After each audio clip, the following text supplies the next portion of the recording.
Hola, buenos días, ¿qué tal? ¿Cómo estáis? Voy a hacer un vídeo sobre todo de noticias en esta ocasión que me parecen fundamentales, se han sucedido estos últimos días y me parecen fundamentales, básicas y elementales para mejor entender algunos de los procesos en curso en la región medio oriental. Vamos con las noticias, vamos a ello. Y empezamos retrotrayéndonos a esta Semana Santa pasada, concretamente al Sábado Santo pasado. Situémonos en Jerusalén Este, donde la policía israelí disolvió un festejo de personas cristianas, entre ellas la mayoría palestinos cristianos que se concentraron para entrar a la iglesia del Santo Sepulcro. Fueron empujados e incluso un policía encañonó a un cristiano con su pistola. Todo ello ante la mirada estupefacta de peregrinos. Bueno, que esperemos que luego den cuenta y expliquen lo que se han encontrado allí. En lugar de, como hacen algunos de estos, no digo todos y no digo la mayoría, pero algunos sí, idealizar el Estado israelí. Pues espero que en sus congregaciones y en sus parroquias e iglesias, pues lo expliquen una vez vuelvan a Occidente o a Europa o a Iberoamérica o donde vuelvan, Bueno, los peregrinos se encontraban allí, se quedaron de pasta de boniato viendo lo que hacía la policía, y unas monjas también pues se pusieron muy nerviosas porque también les pilló allí. La policía no permitió la entrada de todos, sino tan solamente de algunos a quienes siguieron empujando en el interior de la iglesia. O sea, en teoría, según la ley civil, según la ley del Estado, no puede allanarse impunemente y por la cara un espacio sagrado como es un templo, en este caso una iglesia cristiana. La policía puede entrar, puede intervenir para desalojar a quien está violentando a otras personas o a quien está,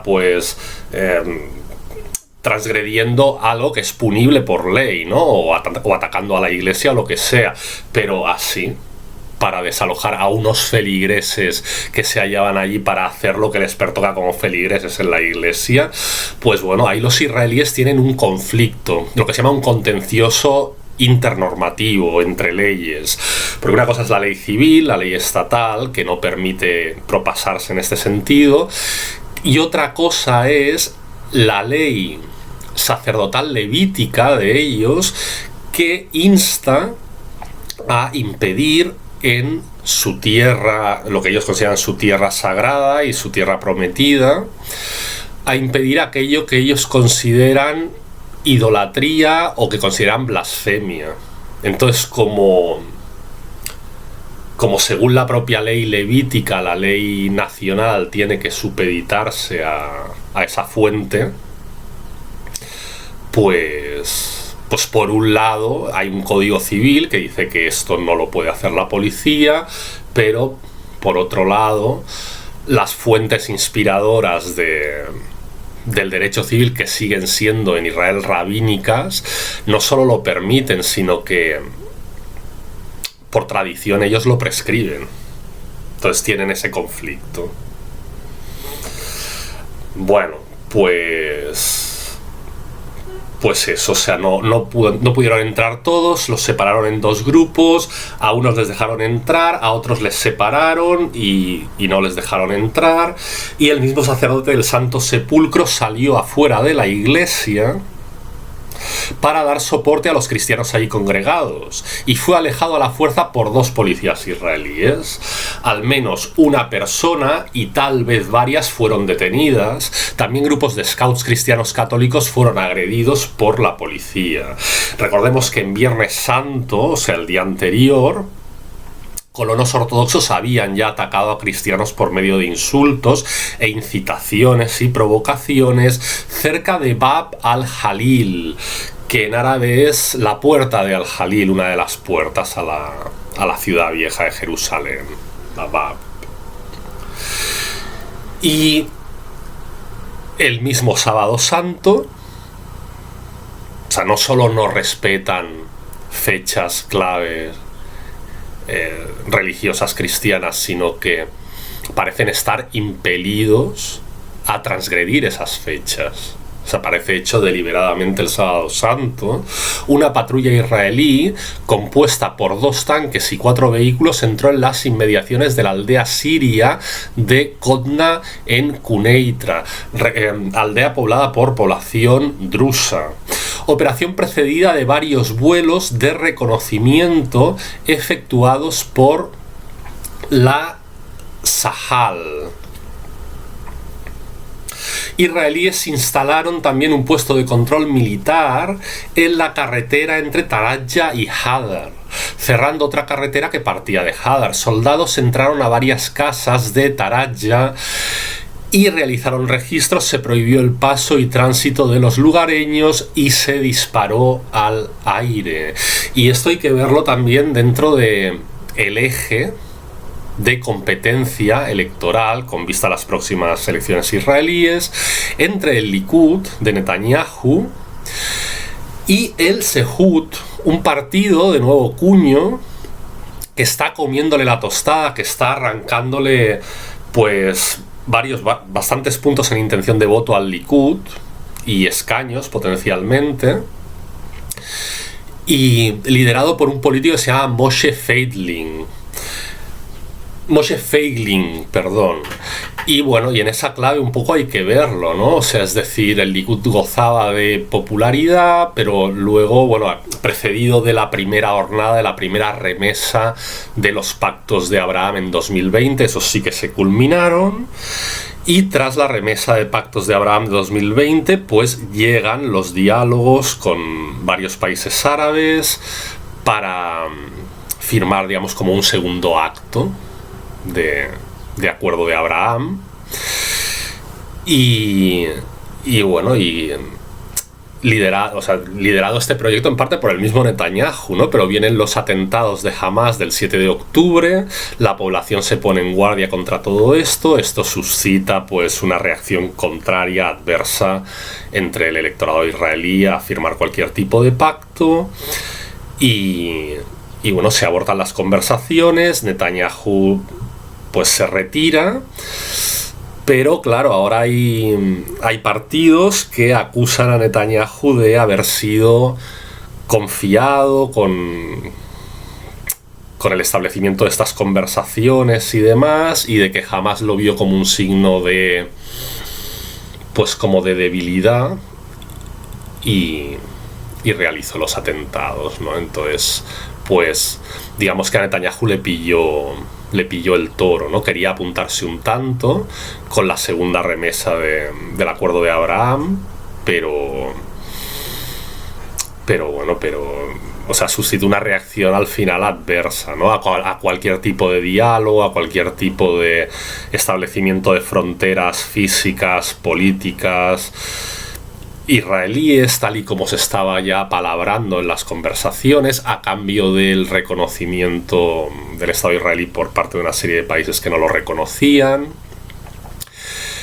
Y nada, y entonces pues estos partidos como el Sehut aprovechan para dar un giro de tuerca al radicalismo político israelí, ¿no? Y bueno, y entonces como el gobierno no quiere quedarse atrás, digamos, no quiere, entra en competencia, entra en liza con estos partidos pues como más radicales en cierto sentido, pues aprieta el acelerador también de su expansionismo, de sus políticas agresivas, porque saben que hay gran parte del electorado, aunque en la televisión y en los medios oficiales nos muestran una sociedad israelí que supuestamente estaría en contra de los estragos que están haciendo en Gaza y que se manifestaría a la contra y tal.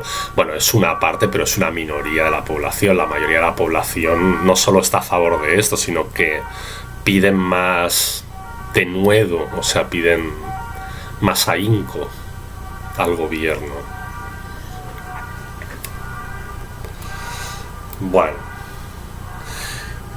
y también fuerzas israelíes abusaron de un niño, vendándole los ojos y amedrentándole durante una redada en la casa de su padre. Subsecretario de la Oficina Regional de Fatah, Ahmed Abdel Karim Al-Dik. El hecho se produjo en su casa cerca de Salfit. Y el 17 de abril la Sahel israelí asesinó a 18 personas, incluidos 9 niños, Dios los tenga en gloria a todos ellos, a niños y adultos, en sus ataques a los campos de refugiados de Jabalia y Betlahia al norte de Gaza. O sea que atacan objetivos que declaradamente y expresamente no son militares, o sea, atacan campos de refugiados. ¿Por qué? Porque su objetivo no es solo militar. Son objetivos, digamos, de mucha hondura, por decirlo así, en su mitología histórica y en su historia política, ¿no? Recordemos que la población de Rafah en la Torá es exterminada por prescripción yavítica. Y también la población de Gaza, de la que se dice en el libro de los profetas, no propiamente en la Torá, en el Pentateuco, sino después continúa la Tanaj y vienen otros libros, ¿no? Y en uno de los libros de los profetas se dice: y será reducida Gaza con los ashkelonitas, y nombra a otras poblaciones gazadíes, será reducida al fuego.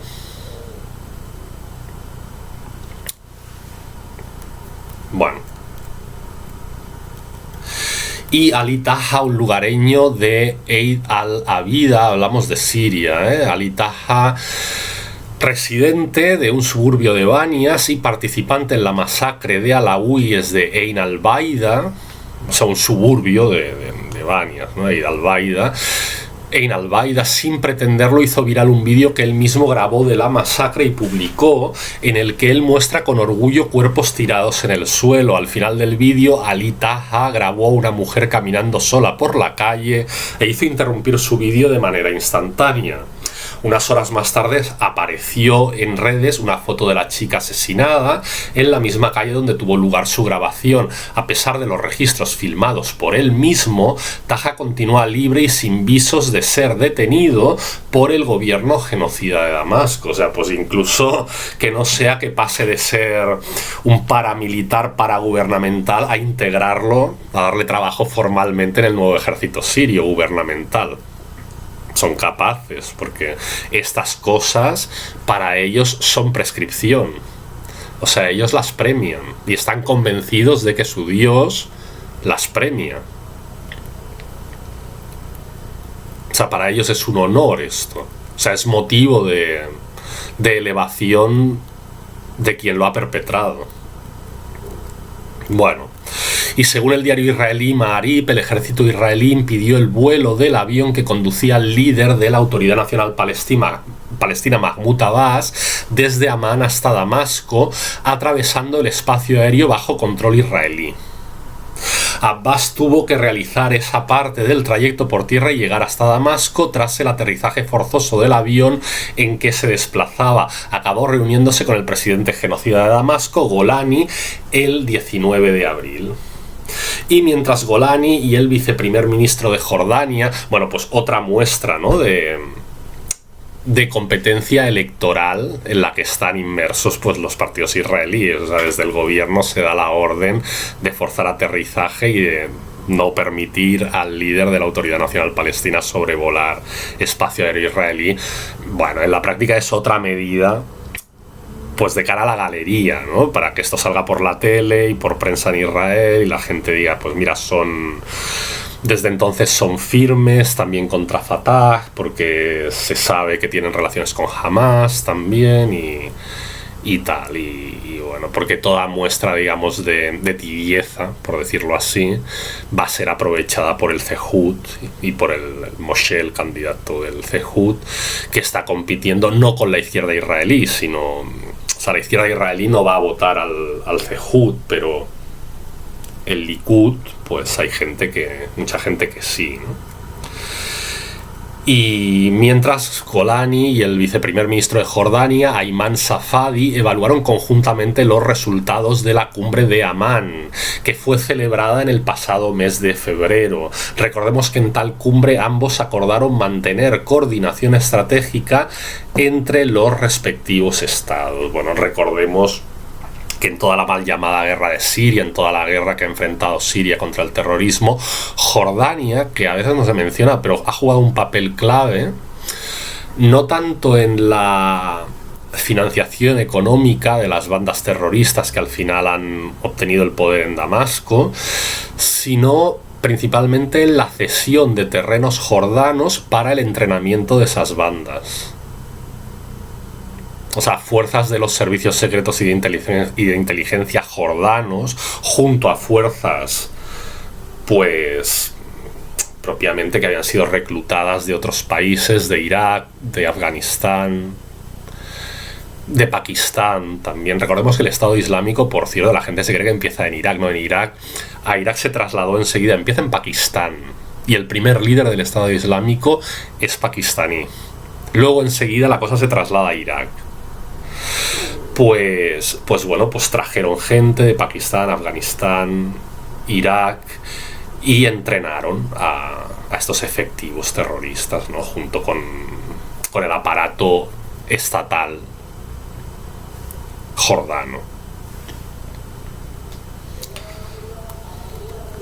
Y un avión militar de los Emiratos Árabes Unidos aterrizó en el aeropuerto de Tel Aviv el pasado 21 de abril, probablemente portando una delegación diplomática o militar, ya que para este tipo de tripulación se desempeña tal modelo de avión, el CL-60 o Challenger Bombardier 600.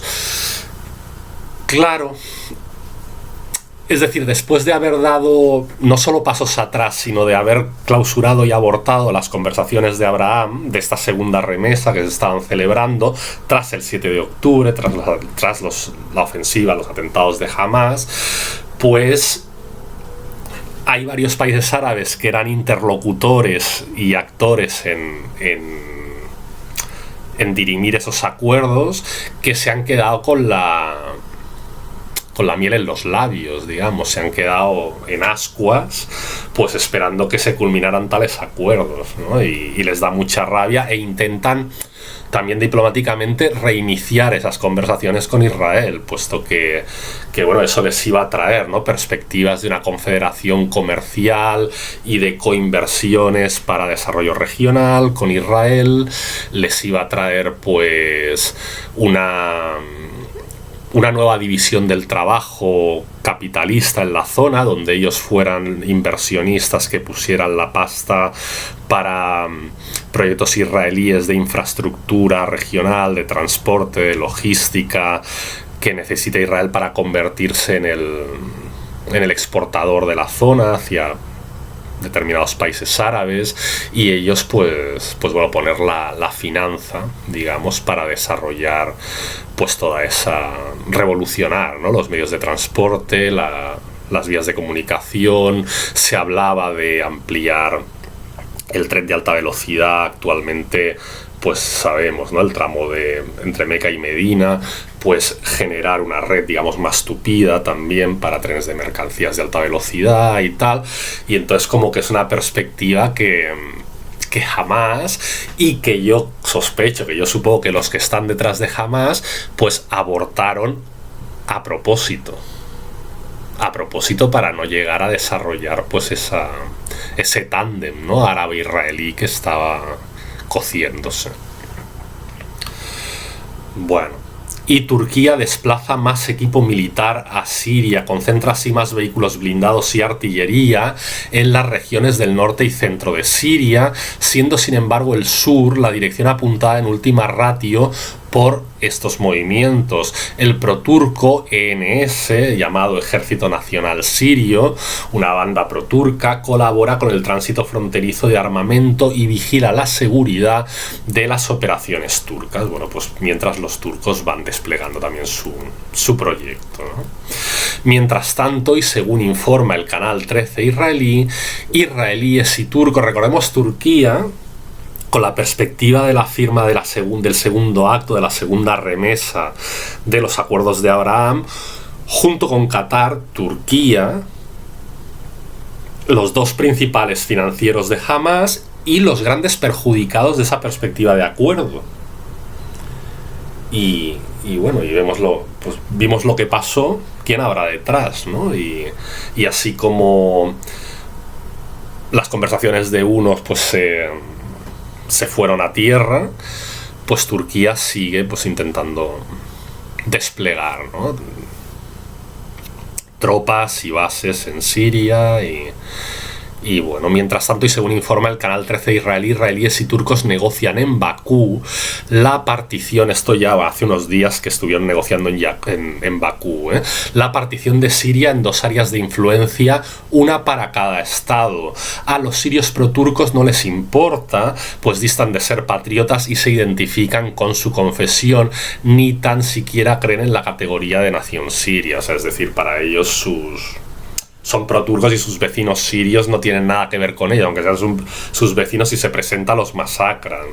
Pero sin embargo, pues su espejo y su modelo positivo al que miran con nostalgia, porque eran pues los suníes, los grandes favorecidos por el Imperio Otomano, cuando se pusieron bajo su ala, cuando el Imperio Otomano pues dominaba Siria, miran con nostalgia hacia una reedición del Imperio Otomano, ¿no?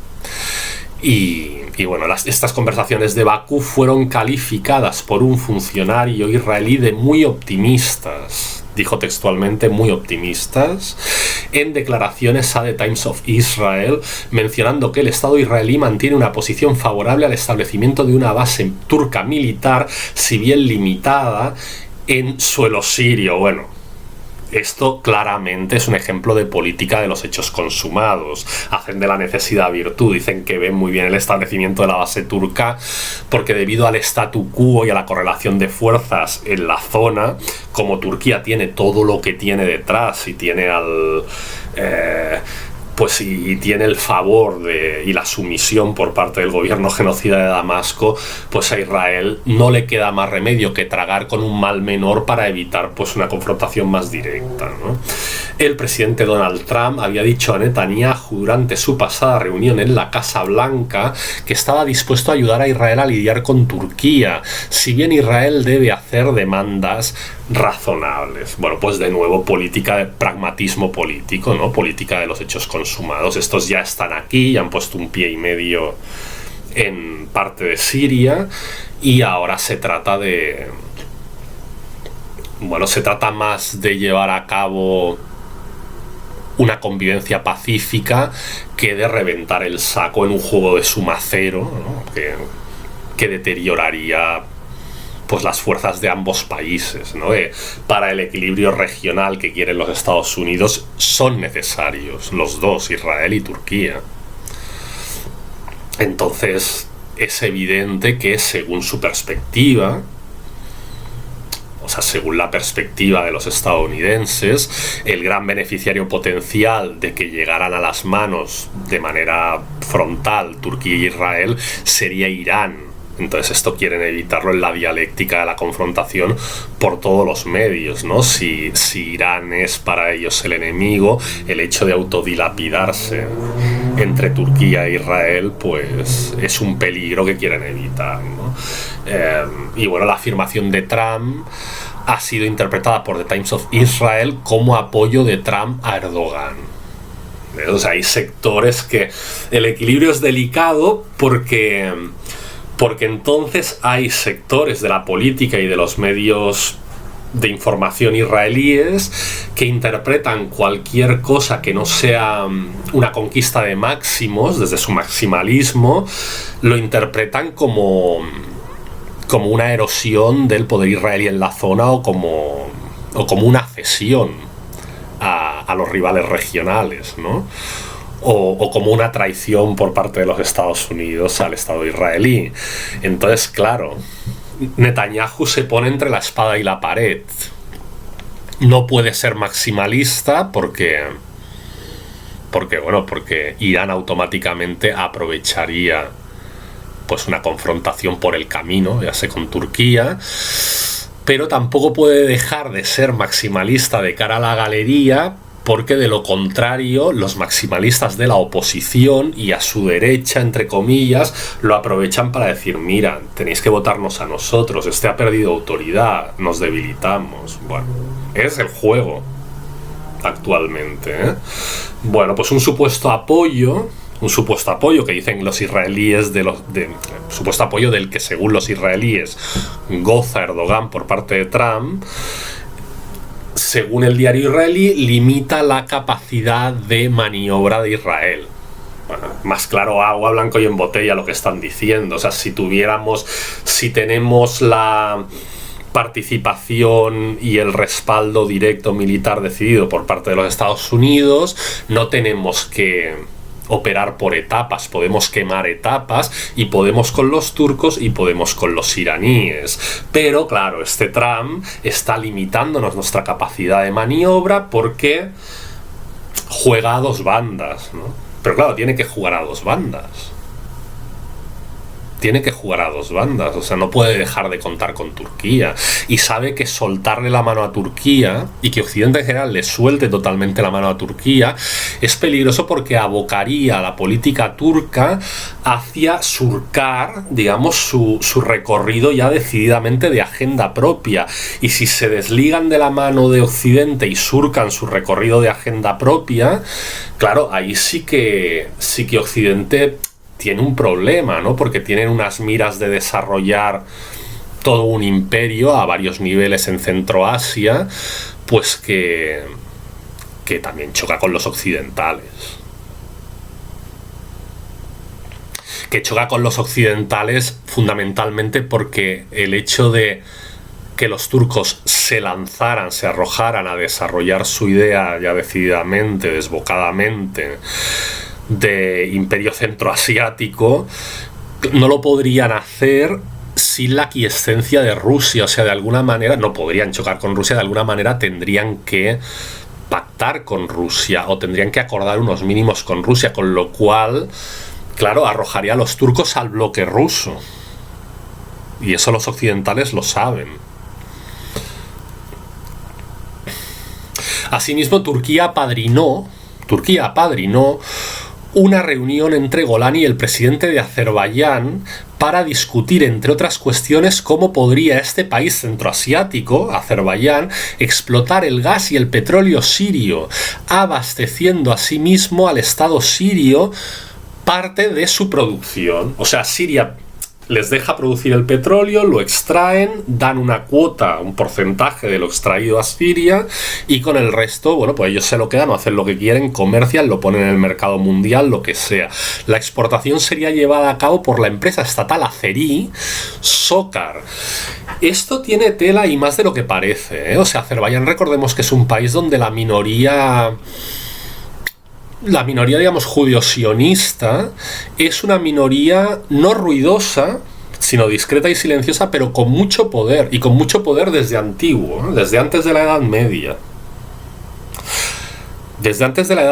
Es un país que está apoyado al 500% por la Sahal israelí y por el ejército israelí en general, en sus estragos y en su genocidio que hacen en el Karabaj contra la población civil armenia.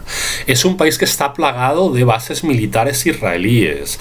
Claro, es un país que forma parte de una región no política, pero región geográfica y región geopolítica también, que es la Transcaucasia, que abarca desde el oriente de Ucrania, un pedazo oriental de Ucrania, ya es la Transcaucasia, hasta el oeste del Kazajstán.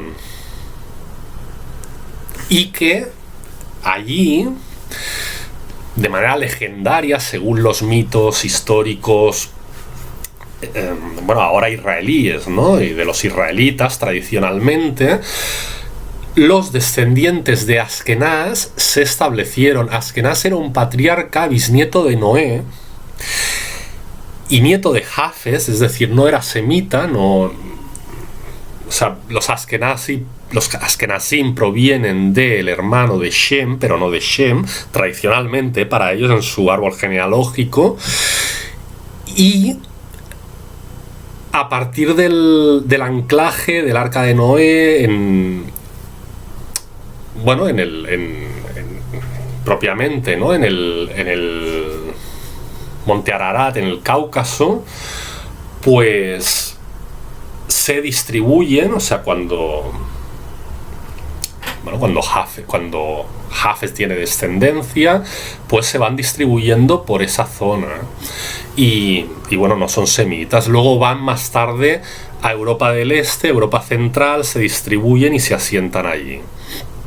Y de hecho, bueno, mitos y leyendas aparte, es verdad que la fisonomía y el fenotipo de los askenazíes pues no es típicamente semita ni mucho menos, ¿no? Entonces pues son, ¿no?, toda una corriente fuerte dentro del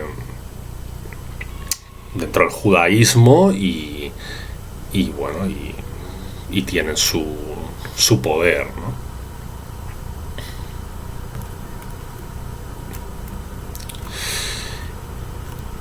Y disculpad, ¿eh? Y Mohammed Ben Salmen llama al Estado israelí, o sea, recordemos, Arabia Saudí, Mohammed Ben Salmen llama al Estado israelí a dejar de atacar a palestinos y libaneses, así como a respetar a Irán y su suelo, y a respetar suelo iraní. Interesante, porque también tiene que analizarse en esta clave, en la clave de otro actor regional, Arabia Saudí, que se frotaba las manos con la segunda remesa de pacto de Abraham, y cuando lo vislumbraban pues se corta esta perspectiva, y ahora, bueno, pues se han distanciado de nuevo con los israelíes y bueno, y ven que el fundamentalismo israelí, que es partidario de atacar a Irán, puede romper el saco a nivel regional en general. Claro. Porque hay parte de la política israelí abducida por este fundamentalismo confesionalista, a quien no le importa en absoluto que Israel llegue a ser destruido en una escalada con Irán. O sea, ellos ya dicen que atacarían las centrales nucleares iraníes, aún sabiendo que entonces los iraníes pues atacarían Dimona y tratarían de atacar los silos donde están las ojivas nucleares israelíes, y el descalabro, el desastre sería máximo y total. Pero a esos fundamentalistas confesionalistas israelíes eso no les importa. Es más, está también en su agenda, porque en el libro de los profetas, así como se profetiza la destrucción de Damasco, la destrucción de Gaza y de otros pueblos y enclaves de la zona, se profetiza también que después de la reconstrucción del tercer templo, están en vías de eso, o sea, eso está en proceso ahora, pues Israel será destruido, y dicen textualmente, como dicen de Gaza y de otras zonas, será reducido al fuego.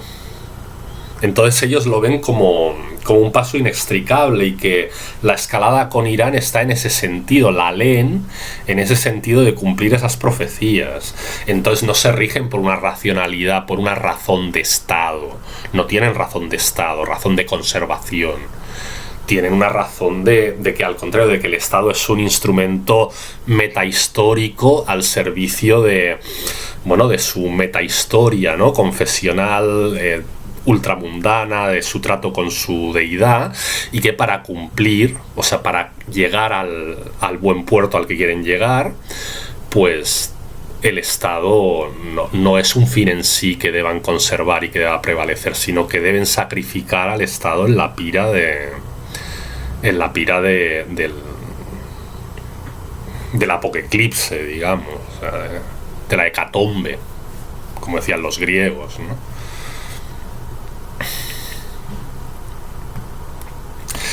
Y el congresista estadounidense Cory Lee Mills viajó a Damasco y se reunió con el ministro de Exteriores sirios, Asal al-Shaibani. Bueno, pues eso, van tanteando el terreno en un panorama multiactorial, los Estados Unidos, ¿no? Turquía, Israel, Siria y buscan un equilibrio delicado. Por su parte, Rusia reabastece su base de Jameimin con gran número de aviones de guerra, equipo militar y aviones de carga. Imágenes satelitales rusas muestran las pistas de la base y sus hangares abarrotados a niveles anteriores a la guerra de Ucrania. A su vez, la base aérea rusa de Qamishli continúa funcionando con normalidad. Quien retira un convoy militar fue los Estados Unidos y en concreto fue retirado de la base anexa al yacimiento de gas de Conoco en las inmediaciones de Deir ez-Zor. El convoy se trasladó a la base estadounidense de Al-Shaddadi al sur de Hasaka. Y en la noche del 12 de abril un matrimonio alawí fue asesinado frente a sus hijos. Los asesinos son terroristas fundamentalistas islámicos que llegaron desde la ciudad de Hula e irrumpieron en la aldea de Al-Shaniah en Homs Campo. Bueno, pues Dios los tenga en gloria a esta pareja, a este matrimonio alawí asesinado frente a sus hijos, y quien piense que el genocidio de alawíes y cristianos ha culminado y ha sido finiquitado en Siria se equivoca. Está a flor de piel. La diferencia es que tras las órdenes de los jefes militares a los líderes paramilitares y paragubernamentales, que ya les pusieron firmes en el sentido de decirles no grabéis nada y no difundáis nada porque esto es fatal, es una muy mala imagen para nosotros, pues la diferencia es que ahora prácticamente no hay imágenes, no se puede comparar a las que había porque han dejado de grabar, pero siguen haciendo. Ahora que no graban, seguirán haciendo, supongo, de mucho más. Lo que pasa, no dejan el registro.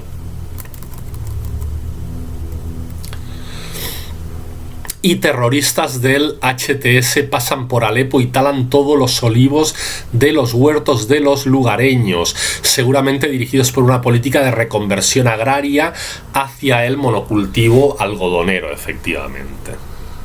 No piensan en las economías locales, en la economía nacional, en las necesidades de los pequeños y medianos productores que estuvieron asociados en la época del Baas, sino ellos piensan en hacer monocultivos para la exportación de productos primarios, pues véase el algodón para Occidente, ¿no? Que ya deben haber firmado esa especialización productiva agroindustrial algodonera. Entonces los cultivos, pues para el intercambio en el mercado interior, para el consumo y tal, pues los arrancan, en este caso talan los olivos. Bueno,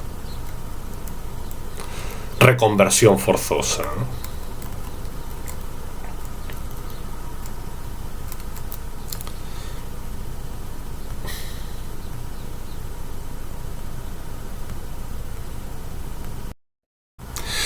Y bueno, doy por término al vídeo de hoy.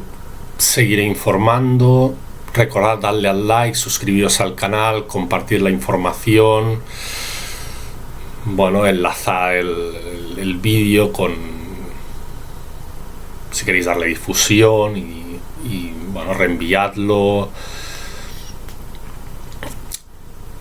Y bueno, y muchas gracias por seguir ahí y hasta otra.